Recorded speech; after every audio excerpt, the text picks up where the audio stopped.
Hello students. In today's class, let us discuss the preparation of haloalkenes from alkenes. Means we are going to prepare haloalkenes from alkenes. Alkenes in the sense it is a type of hydrocarbon which contain carbon-carbon double bond in it. These kind of compounds are considered as alkenes. From using alkenes, we can prepare haloalkenes by two different methods, varies by adding two different reagents.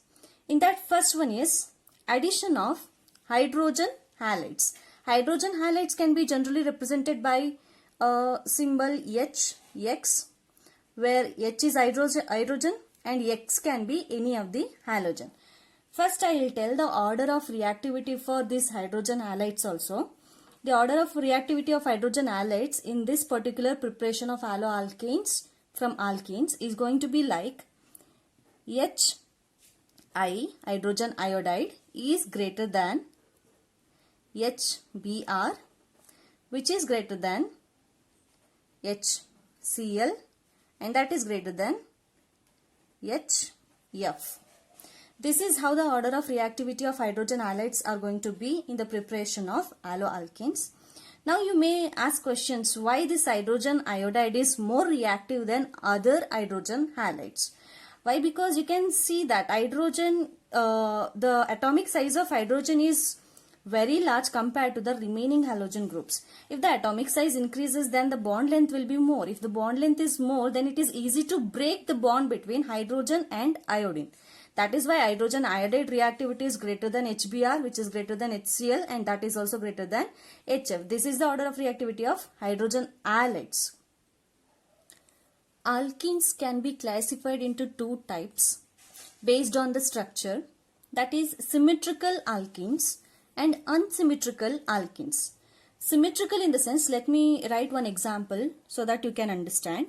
If you consider the first member of alkene, that is ethene, carbon-carbon double bond, and this valency of carbon atom is 4, so carbon must have 4 bonds in it. 2 bonds are over here, remaining 2 bond will be with hydrogen for both the carbon atom. This is nothing but ethene.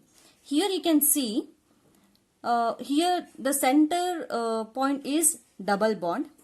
Both the side of double bond, you can see one carbon atom is there, both the side, one carbon atom, and 2 hydrogen atoms are there.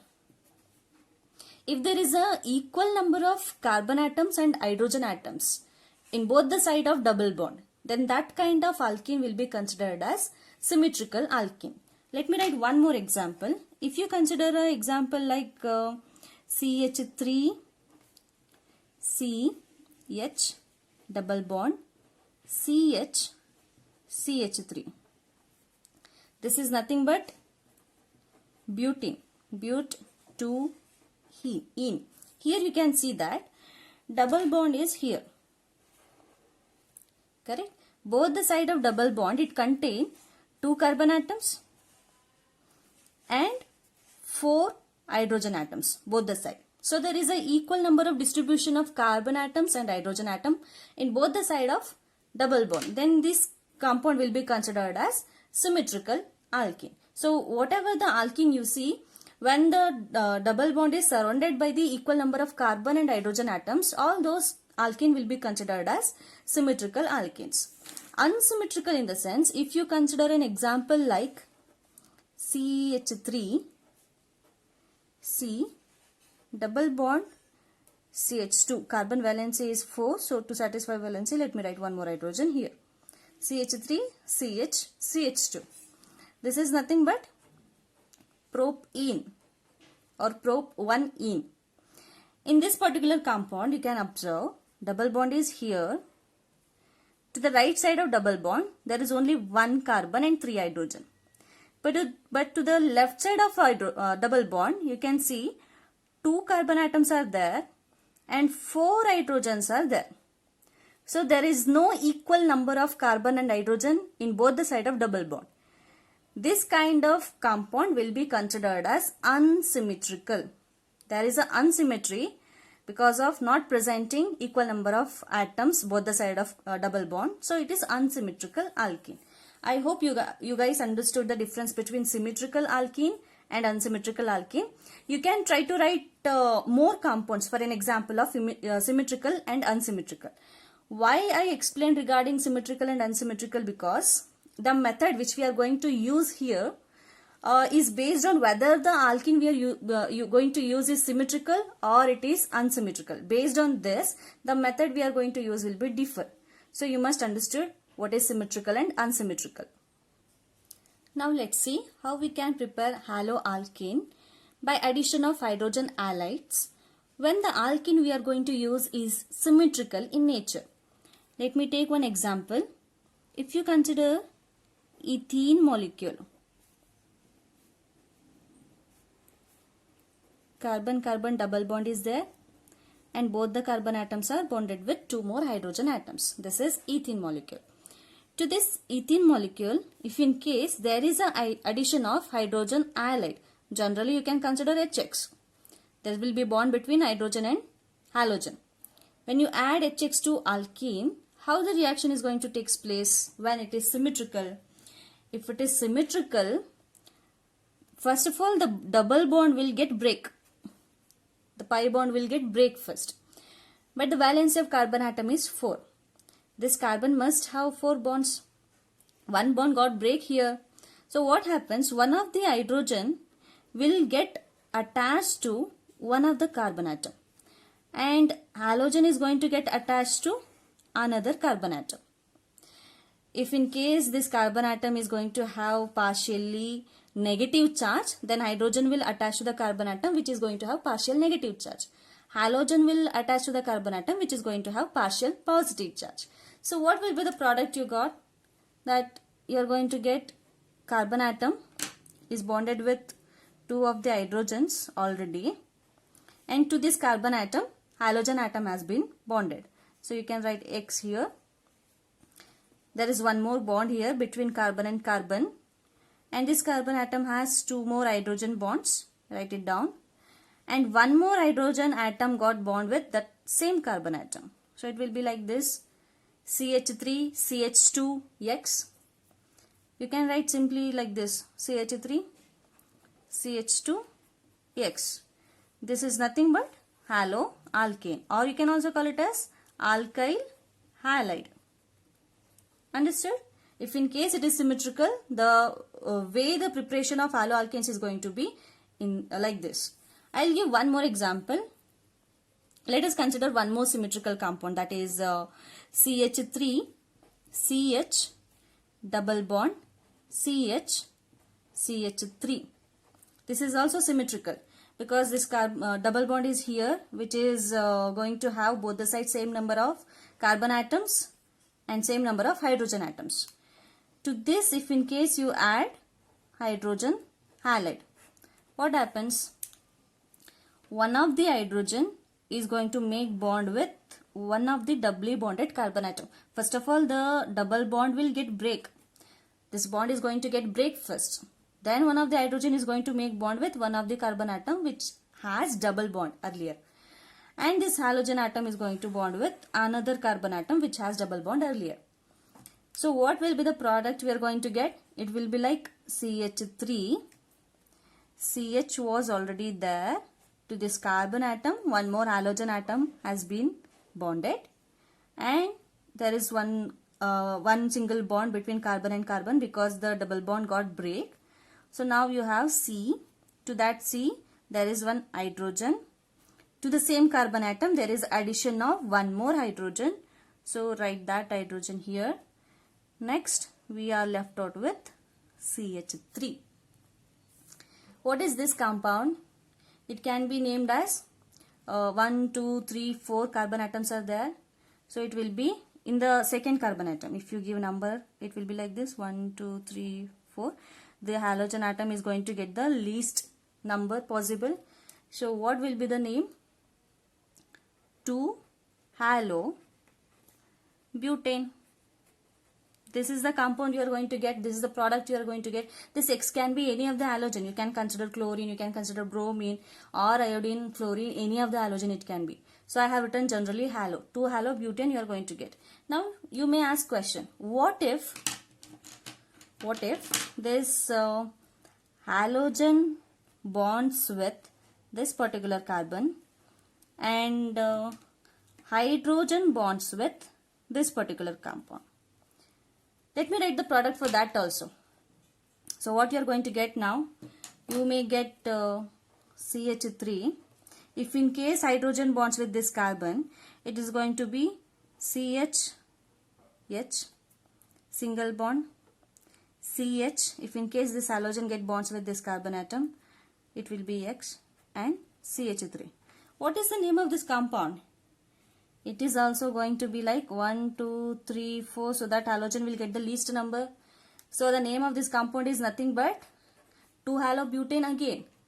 What I am trying to say, if the alkene you are going to use is symmetrical, then whether this halogen will get bond with this carbon to the right carbon or to the left carbon, the product you are going to get is same.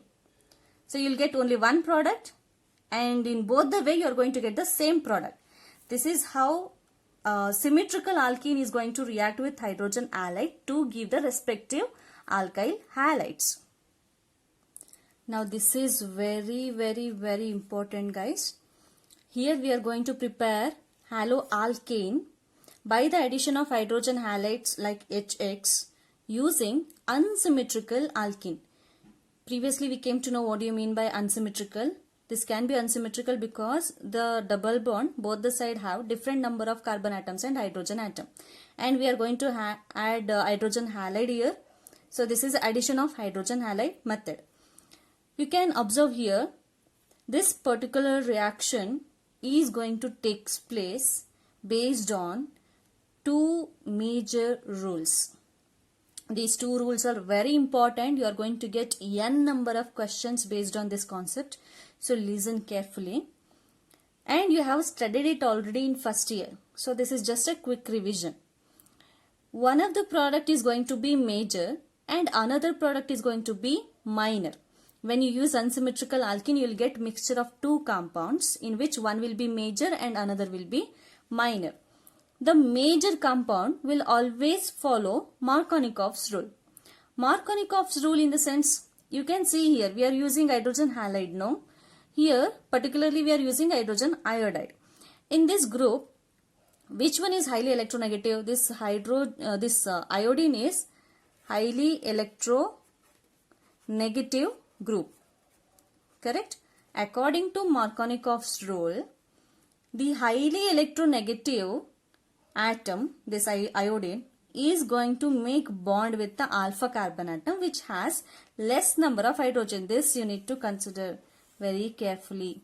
Markovnikov rule in the sense less number of hydrogen. This is a logic you need to remember. This electronegative atom is going to make bond with the carbon atom which has less number of hydrogen in it. And here also you need to see double bond is here. So both the side carbon will be considered as alpha carbon atom. Correct? Both are alpha. But you need to see which alpha carbon atom contains less number of hydrogen and which alpha carbon contain more number of hydrogen. According to Markovnikov rule, this iodine will go and make a bond with a carbon atom which has less number of hydrogen. Before that, obviously this double bond will get break first. Then this electronegative atom will go to the carbon atom which has less number of hydrogen. And this hydrogen will go and make bond with the carbon atom which has more number of hydrogen. So let us write the product first. We have CH3. Let us write CH3 as it is. And this carbon atom is bonded with the next carbon atom. This carbon atom already contain one H. To the same carbon atom, iodine is going to make bond. So you can write iodine here. Double bond has been broken. So there is only one bond left. Let us write one bond over there. And this carbon atom already contain two hydrogen. To the same carbon atom, this hydrogen has been made bond. So let us show that. After writing once for your clarification, check the valency of carbon atom in all the carbon atom. This carbon has 4 bonds. This carbon atom 2 bonds. Here one more with hydrogen and one more. Total 4. This carbon atom 2 bonds with hydrogen, here one more hydrogen, and here one more bond with carbon atom. So all 3 carbon atoms has 4 valency. So this is the product which we are going to get when we apply Markovnikov's rule. And I said we are going to get the mixture of product, not the only one product. And in which if Markovnikov's rule is going to play a major role, so we are going to get this compound as major compound, which is going to follow Markovnikov's rule, and one more compound we'll get. What happens here? The rule is known as anti-Markovnikov rule. Anti means opposite, correct? So if you do something which is exactly opposite to Markovnikov rule, that rule is going to considered as anti-Markovnikov rule. In Markovnikov rule, what we did? We added highly electronegative atom to the carbon atom which contain less number of hydrogen. So what we need to do in anti-Markovnikov rule? We must add this hydrogen to the carbon atom which contain more number of hydrogen. Then this hydrogen will go and make bond with the carbon which contain less number of hydrogen. Okay, so what product we are going to get here? Let me write the product. CH3 is there without affecting, and carbon atom already contain one hydrogen. To this carbon atom, one more hydrogen is added. Next to the next carbon atom, 2 hydrogens are already there. This carbon atom contains more number of hydrogen. So according to anti-Markovnikov rule, highly electronegative atom must bond with the carbon atom which contains more number of hydrogen. So here you need to write iodine. Did we get 2 different products? You can observe here this is minor compound. One more important thing you need to observe here. In this compound, which is major and which is followed by Markovnikov rule, you can see this is a secondary compound which we got. Correct? Here iodine is halogen. It is bonded with this carbon atom, and this carbon atom is bonded with 2 more carbon atoms. So it is secondary. And look at this compound. Here this iodine is bonded with this carbon atom, and this carbon atom is bonded with only 1 carbon atom. So it is primary. In our previous videos, I have already explained in alloalkanes and in carbocations and all, how the order of reactivity will be. Always it is like tertiary greater than secondary greater than primary. Correct? That means tertiary is more stable than secondary, which is more stable than primary. In this particular reaction, we got 2 compounds in which one is secondary and another one is primary.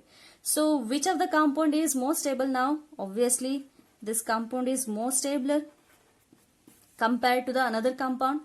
Since it is more stable, it is going to be in major quantity, and primary is going to be less stable, so it is minor in quantity. Guys, this concept is very important. You must understand the difference between Markovnikov's rule and anti-Markovnikov rule. It is very important. You refer your first year NCERT once again after watching this video. So it will be very clear after referring your NCERT. You also write down this note for the reference of Markovnikov's rule and anti-Markovnikov rule. You need to remember the electronegative atom will attach to the carbon atom which has less number of hydrogen in Markovnikov rule, and electronegative atom will attach to the carbon atom which has more number of hydrogen in anti-Markovnikov rule.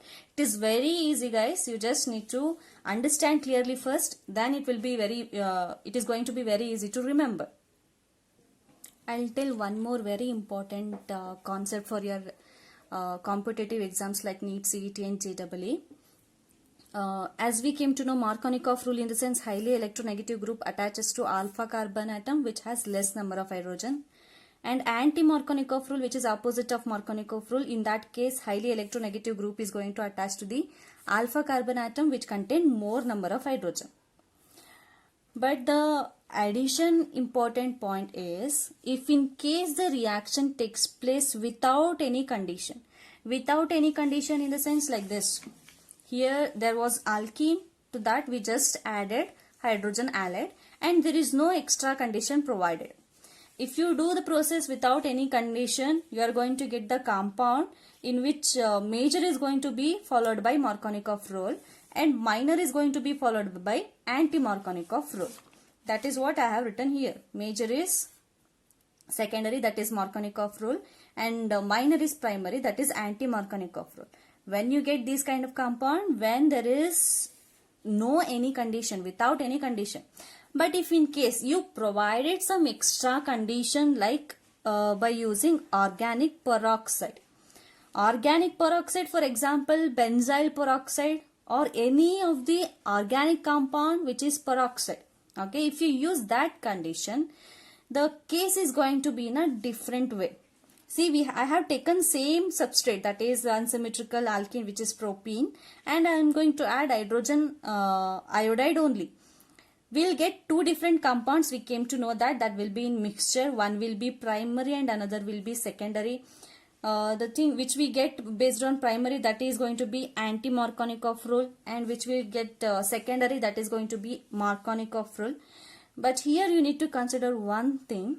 If in case you use organic peroxide in the reaction, then the product which you get based on anti-Markovnikov rule, this is going to be in major quantity. If in case you need primary product in a bulky, then you need to use this condition, and the secondary is going to be minor. If you don't apply any conditions like organic peroxide and all, the secondary will be major and primary will be minor. If in case you use this condition, then the product quantity is going to be in different way. Primary is going to be major and secondary is going to be minor, only because of by using this addition of organic peroxide. Understood? In your NCERT, they have given example questions. Try to solve those example questions based on this knowledge. You will understand the concept. Okay, if in case you get any doubt, put it in a comment box. Now let's see how we can prepare alloalkenes from alkenes by the addition of halogen. In a previous method, we added hydrogen halides. And in this method, we are going to directly add halogen in the form of X2, where X can be any of the halogen. Let me take an example and explain the process. If you consider this ethene as the substrate, that means main reactant. And to this, if you are going to add Br2, I'll write separately like Br bond with Br, that is nothing but Br2, in the presence of CCl4. CCl4 is the media, or you can also say it as catalyst. When you add bromine to ethene in the presence of CCl4, the process is going to be like this. First of all, the bond between bromine and bromine will get break, and here also the double bond will get break.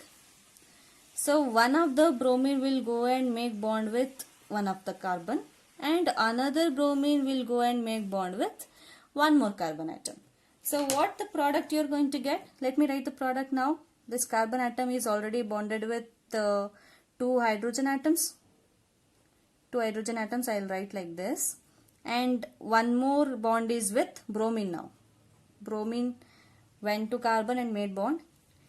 And this carbon is bonded with another carbon atom, which also already had two hydrogen atoms. And one more bromine has been made bond with that particular carbon. So this is the product we are going to get.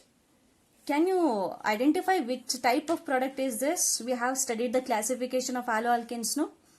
In that we have studied alloalkenes like this form. It is nothing but vicinal dibromide. Generally it is vicinal dihalide. We know which halogen group is already there, so it is vicinal dibromide. Why it is vicinal dibromide? Because two similar halogen groups, two bromine groups are going to be bonded with the adjacent carbon atom. That is why it is vicinal. So when you do this process, when you directly add bromine to ethene in the presence of CCl4, you are going to get a product which is alloalkane in the form of vicinal dibromide. One more interesting thing is, when you do this process, when you just add bromine to ethene in the presence of CCl4, this mixture is going to be reddish brown color.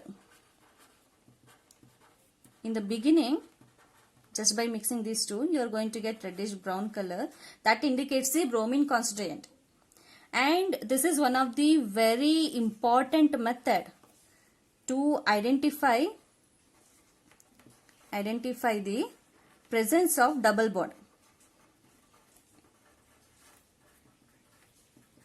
That means if you need to find out which organic compound you are going to get, whether it is alkene, then by doing this process you can confirmly say that the organic compound is going to be alkene only, because only if there is a double bond between carbon and carbon atom, you will get reddish brown color when you mix these reagents. After mixing this reagent, you will get reddish brown color. That indicates the presence of bromine, and also it is very important method to identify the presence of double bond in the reagent.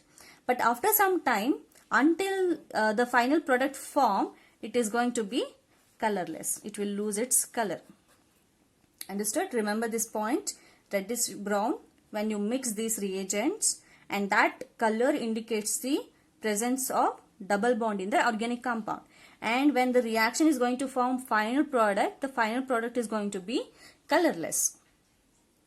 Just an addition information. We discussed that in the presence of organic peroxide, anti-Markovnikov rule compound is going to be major and Markovnikov rule based compound is going to be minor. We call this effect as peroxide effect or Karash effect. If in case you get a same question with a different name, you should know all the names for the process. That is why I am saying we can call this process as peroxide effect and also Karash effect. I hope this video was very helpful for you guys. Please subscribe to my channel so that you'll get the notification of next video. Thank you so much.